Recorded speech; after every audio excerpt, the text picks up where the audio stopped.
हैदराबाद के मल्लेपल्ली इलाके के नोबल टाकिस के नाम से मशहूर चौराहे की तोसी के लिए आज सुबह जीएचएमसी टाउन प्लानिंग के अफसरान ने 6 दुकानों को मस्मार कर दिया। ये इक़दाम शहर की तरक्की का हिस्सा है ताकि इलाके में ट्रैफिक की रवानी को बेहतर बनाया जा सके और भीड़ भाड़ को कम किया जा सके। जीएचएमसी अफसरान का कहना है कि दुकान के मालिकान को मस्मारी के बारे में पहले से ही आगाह किया गया था।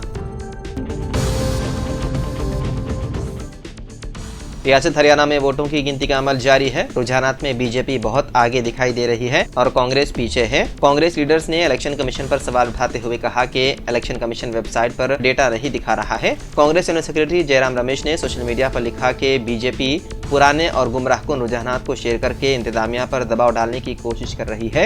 उन्होंने लिखा कि लोकसभा इंतखाबात की तरह हरियाणा में हम दोबारा ECAI की वेबसाइट पर ताज़ा तरीन रुझानात को अपलोड करने में सुस्त रवि का मुशाहिदा कर रहे हैं। खातून रेसलर विनेश फोगाट की मिसाल देते हुए कांग्रेस लीडर पवन खेड़ा ने कहा, हमें जो मालूमात मिल रही है उसके मुताबिक वो 12वें राउंड के बाद आगे चल रही है, लेकिन EC की वेबसाइट पर उन्हें बहुत पीछे दिखाया जा रहा है।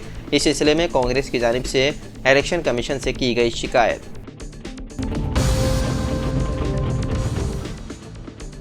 हिंदुस्तानी क्रिकेट टीम के साबिक कप्तान और कांग्रेस लीडर मोहम्मद अजहरुद्दीन ने मंगल को इन्फोर्समेंट डायरेक्टोरेट के सामने हाजिर हुए, जो कि हैदराबाद क्रिकेट एसोसिएशन में मुबैना माली बेकायदगियों से मुताल्लिक रकम की गैरकानूनी लेन देन के केस के सिलसिले में उनसे पूछताछ के लिए तलब किया है। जराये के मुताबिक ED उनसे पूछगछ करेगी और मनी लॉन्ड्रिंग के खिलाफ कानून के तहत उनका बयान दर्ज करेगी। साबिक क्रिकेटर को पहले एजेंसी के दफ्तर में फतेह मैदान रोड पर 3 अक्टूबर को पेश होने के लिए कहा गया था, लेकिन उन्होंने एक नई तारीख की दरख्वास्त की और इसलिए उन्हें 8 अक्टूबर को तलब किया गया।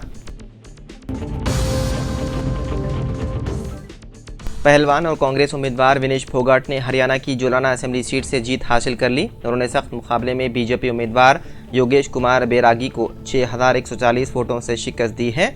वहीं दूसरी तरफ हरियाणा में बीजेपी ने तमाम तरह के अंदाजों को गलत साबित करते हुए रुझानात में 49 सीटें हासिल करके अक्सरियत का हिंसा अबूर कर लिया है। वहीं कांग्रेस पार्टी भी बेहतर कारकर्दगी का मुजाहरा किया है और उसके वोट शेयर में भी इजाफा हुआ, लेकिन उसके कई उम्मीदवार बहुत कम फर्क से पीछे होते नजर आ रहे हैं।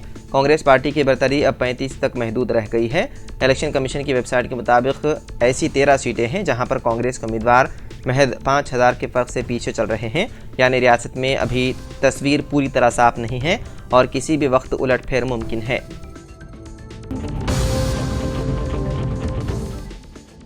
तेलंगाना हाई कोर्ट ने रियासती हुकूमत को हिदायत दी है कि वो उन कंपनियों को दी गई अराजी को मनसूख करे जिन्होंने तामीर शुरू नहीं की है या अपने कारोबार को कायम करने के लिए इक़दाम नहीं किए हैं।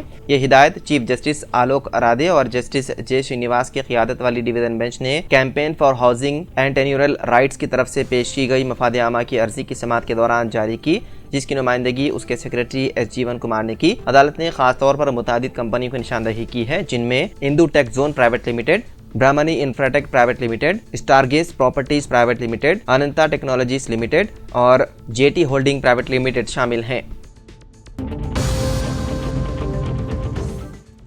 जम्मू कश्मीर के रुझानात में नेशनल कॉन्फ्रेंस और कांग्रेस इत्तेहाद ने 48 सीटों के साथ हासिल की अक्सरियत। जम्मू कश्मीर असेंबली की 90 सीटों के लिए जारी वोटों की गिनती में रुझानात के मुताबिक नेशनल कॉन्फ्रेंस कांग्रेस इत्तेहाद 52 सीटों जबकि बीजेपी 29 सीटों पर लड़ रही है। इलेक्शन कमीशन की तरफ से अपलोड किए जाने वाले ट्रेंड्स के मुताबिक PDP 3 सीटों जबकि आज़ाद उम्मीदवार 7 सीटों पर लड़ रहे हैं।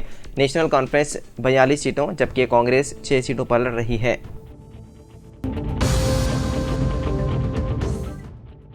मूसा नदी व मेट्रो ट्रेन प्रोजेक्ट के लिए फंड जारी करने मरकज से की गई नुमाइंदगी। वज़ीर आला रविंद्र रेड्डी ने नई दिल्ली में मरकजी वज़ीर हाउसिंग और शहरी तरक्की मनोहर लाल खट्टर से मुलाकात की और तेलंगाना के मुख्तलिफ प्रोजेक्ट्स के लिए मरकजी फंड्स की इजराई के लिए अपील की। वज़ीर आला ने हैदराबाद के जामे सवेरेज मास्टर प्लान को मरकज की अमृत 2.0 स्कीम में शमूलियत की दरख्वास्त की। उन्होंने कहा कि सवेरेज मास्टर प्लान को खुसूसी प्रोजेक्ट के तौर पर तरजीह देकर फंड जारी किए जाएँ। वज़ीर आला ने मरकज़ी वज़ीर को हैदराबाद की तारीख़ी अहमियत से वाकिफ़ करवाया और कहा कि शहर में आज भी कदीम सीवरेज सिस्टम है जो मौजूदा ज़रूरतों के लिए नाकाफ़ी है। हैदराबाद के नामवर और तारीख़ी निज़ाम क्लब के इंतखाबात में कांग्रेस कायद और सुल्तान उलूम एजुकेशन सोसाइटी के सेक्रेटरी जफ़र जावेद ने मुसलसल दूसरी मियाद के लिए भारी अक्सरियत से बहैसियत सदर कामयाबी हासिल की। नवाब मीर महबूब अली खान के दौरे हुकूमत में निज़ाम क्लब का क़याम अमल में आया था। क्लब के सदर और दीगर ओहदों के लिए इतवार को रायदही हुई थी। सदर के ओहदे के लिए जफर जावेद को 1103 वोट हासिल हुए, जबकि उनके मुकाबले में डी करुणा को 1003 वोट हासिल हुए। जफर जावेद को मुसलसल दूसरी मरतबा सदारत के लिए मुंतखब होने का एजाज़ हासिल हुआ।